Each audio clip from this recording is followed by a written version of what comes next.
مسئلہ یہ تھا کہ یہ ہرقل روم کا بادشاہ تھا اور ایران کے ایرانیوں میں اور رومیوں میں بہت سالوں سے لڑائی چل رہی تھی، اور رومی جیت گئے تو اس جیتنے کی خوشی میں، فتح کی خوشی میں، ہرقل وہاں سے پیدل آیا تھا فلسطین عبادت کرنے کے لیے، اس شان کے ساتھ کہ اس کے قدموں میں قدم قدم پر قالین بچھائے جاتے تھے اور پھول برسائے جاتے تھے، اتنا بڑا بادشاہ تھا وہ۔ تو جب یہ خط دحیہ کلبی کا کے ذریعہ ہمارے نبی کا پیغام ہرقل تک پہنچا تو اسے کسی نے بتایا کہ شام میں مکہ سے کچھ لوگ آئے ہوئے ہیں۔ تو ہرقل نے کہا ٹھیک ہے، ان کو بلاؤ۔ تو ابو سفیان کو، حضرت ابو سفیان کو اور ان کے سارے ساتھیوں کو بلایا گیا۔ ہرقل کی مجلس لگی، اجلاس لگا، دربار سجا، سارے لوگ بیٹھے ہیں۔ بیچ میں ابو سفیان اپنے 30 مکہ کے ساتھیوں کے ساتھ آئے۔ ہرقل نے کہا کہ ابو سفیان کو میرے سامنے بٹھاؤ اور ان کے ساتھیوں کو ایک دم ان کے پیچھے بٹھا دو کہ ابو سفیان جو کچھ بولے ان کے ساتھی برابر سنیں۔ تو سوال کیا ان سے کہ بتاؤ کہ یہ جو تمہارے یہاں نبوت کا دعویٰ کر رہے ہیں وہ کیسے آدمی ہیں، ان کا نسب کیسا ہے؟ ابو سفیان نے کہا بڑا اچھا نسب ہے۔ تو کہا اچھا یہ بتاؤ کیا ان کی جب جو دعوت دے رہے ہیں وہ ان کی دعوت قبول کرنے والے کون لوگ ہیں؟ مالدار لوگ، بڑے بڑے لوگ شہر کے، یا کمزور لوگ، دبے لوگ؟ تو ابو سفیان نے کہا نہیں، کمزور لوگ، بڑے بڑے لوگ نہیں، کمزور لوگ ان کی دعوت کو قبول کر رہے ہیں۔ پھر ہرقل نے تیسرا سوال کیا، یہ بتاؤ کہ وہ جو لوگ ان کے اسلام میں داخل ہو جا رہے ہیں وہ کم ہو رہے ہیں کہ بڑھتے جا رہے ہیں؟ تو ابو سفیان نے کہا نہیں، وہ بڑھتے جا رہے ہیں۔ پھر ہرقل نے سوال کیا، یہ بتاؤ کہ کیا ان کے باپ دادا میں کوئی بادشاہ تھا؟ تو ابو سفیان نے کہا نہیں، کوئی بادشاہ ان کے باپ دادا میں نہیں تھا۔ پھر ہرقل نے پوچھا کہ یہ جو شخص تمہارے مکہ میں نبوت کا دعویٰ کر رہا ہے اس کا جو دین ہے، جو لوگ قبول کر لیتے ہیں، کیا اس وجہ سے کسی نے دین کو چھوڑ دیا کہ ان کے دین میں بڑی سختی ہے؟ تو ابو سفیان نے کہا نہیں، سب کے سب ان کے ساتھ جو گئے ان کے ساتھ ہی ہیں، کوئی نہیں چھوڑا۔ پھر ہرقل نے ایک سوال یہ کیا، یہ بتاؤ تمہارے اور ان کے بیچ میں لڑائیاں ہوتی ہیں؟ تو ابو سفیان نے کہا لڑائیاں ہوئیں۔ تو کہا لڑائی کا حال کیا رہا؟ کہا جیسے باوڑی سے پانی لیتے ہیں ڈول، کہ ایک آدمی جاتا ہے وہ لیتا ہے، پھر وہ چھوڑ کے آتا ہے دوسرا لیتا ہے، کبھی اس کے ہاتھ میں ڈول کبھی اس کے ہاتھ میں ڈول، تو ایسے ہی لڑائی کبھی وہ جیتتے ہیں کبھی ہم جیتتے ہیں۔ اس پر ہرقل نے کہا کہ دیکھو جتنے سوالات میں نے تم سے کیے ہیں، سب سوالوں کو میں نے کیوں کیا؟ سوال کیا میں نے کہ پہلے کہ کیا ان کے باپ دادا میں کوئی نبی تھا تو تم بادشاہ تھا؟ تو تم نے کہا نہیں، کوئی بادشاہ نہیں تھا۔ یہ سوال میں نے اس لیے کیا کہ اگر ان کے باپ دادا میں کوئی بادشاہ ہوتا تو میں یہ سمجھتا کہ ایک آدمی کو اپنے باپ دادا کی یاد آ گئی کہ میرے باپ دادا بادشاہ تھے تو میں کیوں نہ بادشاہ بنوں، اس لیے وہ اپنے آپ کو نبی کہہ کے بادشاہ بننا چاہتا ہے۔ اور تم نے کہا کہ ان کے باپ دادا میں کوئی بادشاہ نہیں تھا، تو اس کا مطلب یہ ہے کہ وہ کسی پرانی چیز کی لالچ نہیں کر رہے ہیں۔ میں نے تم سے کہا کہ وہ عزت کیسے خاندان کے آدمی ہیں، تو تم نے کہا کہ وہ اچھے خاندان کے ہیں۔ تو نبی ہمیشہ اچھے خاندان میں آتا ہے۔ میں نے تم سے پوچھا کہ ان کو کیسے لوگ مان رہے ہیں، ان کی پیروی کر رہے ہیں، تم نے کہا کہ ان کی پیروی کرنے والے کمزور لوگ ہیں۔ تو شروع میں نبیوں کی پیروی کرنے والے کمزور لوگ ہی رہتے ہیں۔ میں نے تم سے پوچھا کہ کیا ان کے دین میں داخل ہونے کے بعد کوئی واپس پھر گیا یہ بول کر کہ ان کا دین صحیح نہیں ہے، ان کے دین میں بڑی خرابیاں ہیں؟ تو تم نے کہا نہیں۔ یہی حال ایمان کا معاملہ ہوتا ہے، جب ایمان کی تازگی دل میں گھر کر جاتی ہے تو نکلتی نہیں ہے۔ اگر یہ بات سچی ہے تو یقیناً وہ نبی ہیں، اگر میں ان تک جا سکتا تو جاتا، ایک دن وہ میرے قدم کی جگہ کے مالک بنیں گے، یعنی فلسطین کے بھی وہ مالک بنیں گے، اسلام فلسطین تک پہنچے گا۔ اگر میں ان تک پہنچتا تو ان کے پیر دھلتا، ان کا کلمہ پڑھتا اور ان پر اسلام لاتا۔ یہ ہے حدیث پاک کی یہاں تفصیل، جو ہم نے آپ کو ایک اس کا مفہوم آپ کے سامنے بیان کیا تاکہ عبارت اور ترجمے میں آپ کو سمجھنے میں آسانی ہو۔ یہاں ایک چیز تھی، ہرقل نے جو ہے ابو سفیان کو ایک دم اپنے سامنے بٹھایا اور ابو سفیان کے پیچھے ہی مکہ کے سارے لوگوں کو بٹھا دیا، اور ایک بات یہ کہہ دی کہ دیکھو میں اس آدمی سے یعنی ابو سفیان سے سوال کروں گا، کچھ پوچھوں گا اور یہ جواب دے گا، تم غور سے سننا، اگر یہ صحیح جواب دے گا تو ٹھیک ہے، اگر غلط جواب دے گا تو فوراً کہہ دینا کہ جھوٹ بول رہا ہے۔ تو ابو سفیان کہتے ہیں یہ لوگ میرے پیچھے بیٹھے تھے، مکہ کے لوگ، اگر میں محمد صلی اللہ علیہ وسلم کے بارے میں جھوٹ بول دیتا تو یہ لوگ مکہ میں آ کر کے میری برائی کرتے کہ ابو سفیان جیسا بڑا آدمی اور ہرقل بادشاہ کے سامنے نبی کے بارے میں جھوٹ بول کر کے آیا ہے۔ تو اگر مجھے اس بات کی شرم نہ ہوتی کہ میرے بعد یہ لوگ مکہ میں مجھے جھوٹا جھوٹا کہیں گے، اگر اس کی شرم نہیں ہوتی تو میں ہرقل کے سامنے جھوٹ بول دیتا، یعنی ہمارے نبی کے بارے میں غلط باتیں بتا دیتا، مگر مجھے اس شرم نے روک لیا۔ چلیے اب حدیث سنیں۔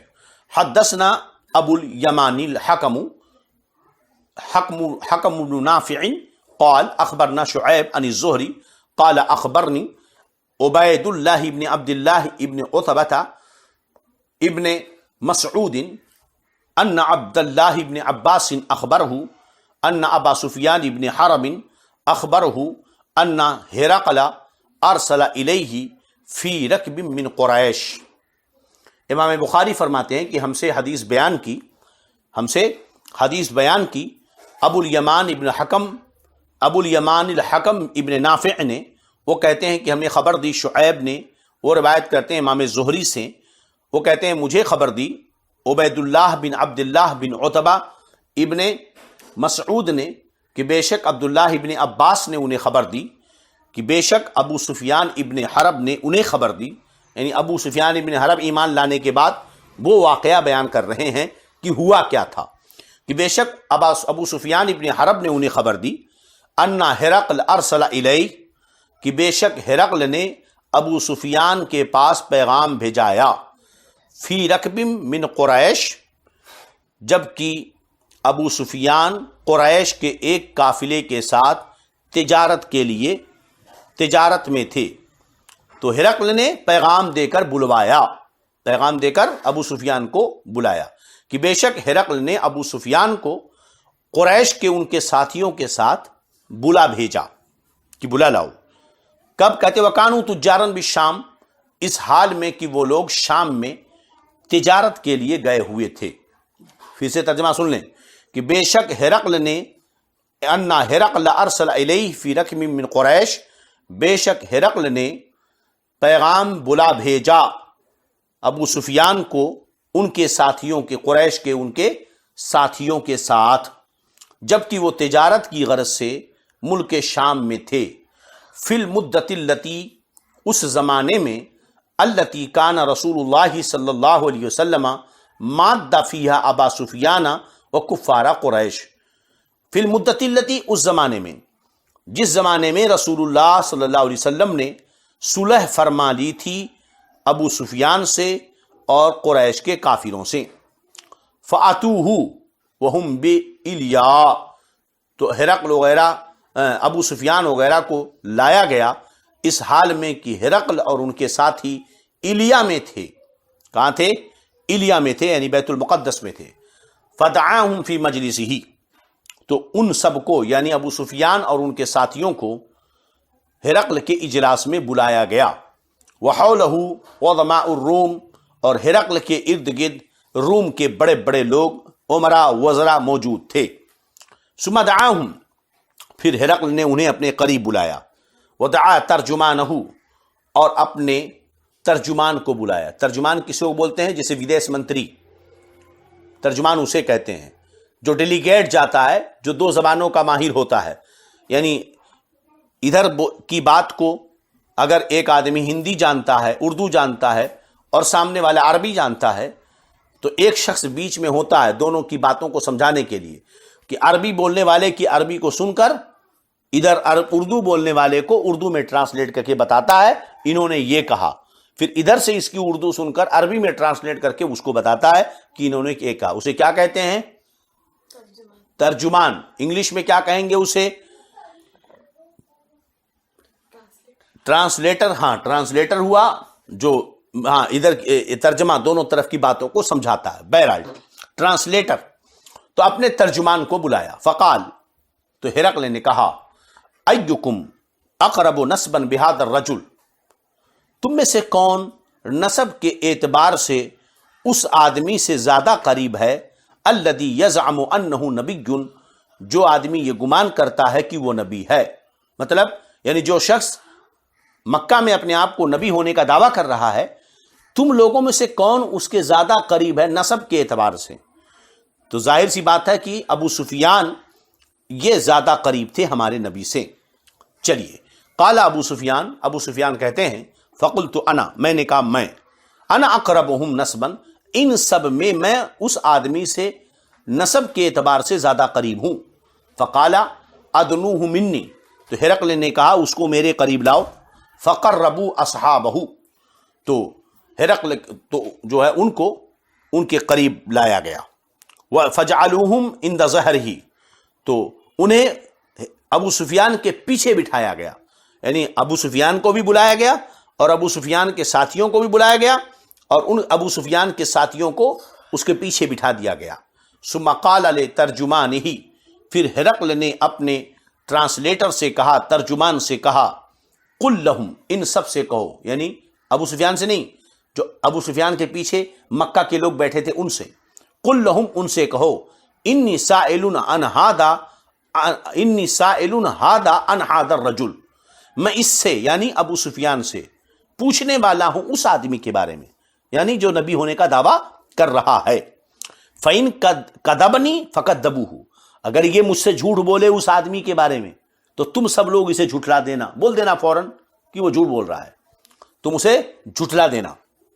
فواللہ لولا الحیا، تو ابو سفیان کا قول ہے، فواللہ، ابو سفیان نے کہا اللہ کی قسم، لولا الحیاء، اگر شرم اس بات کی نہ ہوتی، من ان یعثروا علی کذبا، کہ یہ لوگ میرے پیچھے میرا جھوٹ بیان کریں گے، اللہ کی قسم مجھے اگر اس کی شرم نہ ہوتی کہ یہ لوگ میرے پیچھے میرا جھوٹ بیان کریں گے، لَكَذَبْتُ عَنْهُ، تو میں ہرقل کے پاس نبی کریم کے بارے میں جھوٹ بول دیتا، لَكَذَبْتُ عَنْهُ، ان کے بارے میں جھوٹ بول دیتا۔ ثُمَّ كَانَ أَوَّلَ مَا سَأَلَنِي، پھر سب سے پہلی جو بات ہرقل نے مجھ سے پوچھی تھی، عنہ، نبی کریم کے بارے میں، ان قال، ہرقل نے یہ کہا، کیا کہا، کیف نسبہ فیکم، ان کا نسب تمہارے درمیان کیسا ہے، یعنی جو نبوت کا دعویٰ کر رہے ہیں نا، وہ تمہارے مکہ میں ان کا نسب کیسا ہے، تمہارے درمیان ان کا نسب کیسا ہے۔ فقلت فینا ذو نسب، تو میں نے کہا کہ ہمارے درمیان بڑے عالی نسب والے ہیں، اونچے خاندان والے ہیں۔ قال، ہرقل نے کہا، فہل ھذا القول منکم احد قط قبلہ، کیا یہ بات تم میں سے کسی نے بھی اس سے پہلے کبھی کچھ کہی تھی؟ فہل ھذا القول، تو کیا یہ بات، منکم، تم میں سے، منکم احد، تم میں سے کسی نے، قط قبلہ، اس سے پہلے بھی کہا تھا، یعنی آج یہ جو کہتے ہیں میں نبی ہوں، کیا تمہارے درمیان مکہ میں کسی اور شخص نے بھی آج سے پہلے ایسی بات کہی تھی؟ پھر سے ترجمہ سن لیں، فہل ھذا القول منکم احد قط قبلہ، تو کیا یہ بات تم میں سے کسی نے اس سے پہلے بھی کہی تھی؟ فقلت لا، تو میں نے کہا کہ نہیں، ان سے پہلے کسی نے ہمارے ہاں نبوت کا دعویٰ نہیں کیا۔ قال، کہتے ہیں، فہل کان من آبائہ من ملک، کیا ان کے باپ دادا میں کوئی بادشاہ تھا؟ قلت لا، میں نے کہا نہیں۔ قال، ابو سفیان نے، ہرقل نے کہا، فاشراف الناس تبعوہ ام ضعفاؤہم، کیا بڑے اونچے لوگ، اشراف لوگ، یعنی تمہارے سماج میں جو لوگ عزت والے مانے جاتے ہیں، کیا وہ لوگ ان کے پیروکار ہیں، ان کے پیچھے چلنے والے ہیں، ان کی بات ماننے والے ہیں؟ ام ضعفاؤہم، یا کمزور دبے کچلے لوگ، کمزور سے مراد یہاں دبے کچلے لوگ۔ قلت، ابو سفیان کہتے ہیں میں نے کہا، بل ضعفاؤہم، نہیں، کمزور لوگ، دبے ہوئے لوگ ان کو مانتے ہیں۔ قال، ہرقل نے کہا، ایزیدون ام ینقصون، وہ کم ہو رہے ہیں یا زیادہ ہو رہے ہیں؟ وہ زیادہ ہوتے جا رہے ہیں دن بدن یا کم ہو رہے ہیں؟ قلت بل یزیدون، ابو سفیان نے کہا نہیں، وہ تو بڑھتے جا رہے ہیں۔ قال، فرمایا، فہل یرتد احد منکم سخطۃ لدینہ، تو کیا ان میں سے کوئی شخص مرتد ہو گیا، یعنی پھر گیا، تو کیا ان میں سے کوئی شخص پھر گیا ان کے دین کی سختی کی وجہ سے، ان کے دین کو ناپسند کرنے کی وجہ سے، سخطۃ لدینہ، ان کے دین کو ناپسند کرنے کی وجہ سے، بعد ان یدخل فیہ، ان کے دین میں داخل ہونے کے بعد، مطلب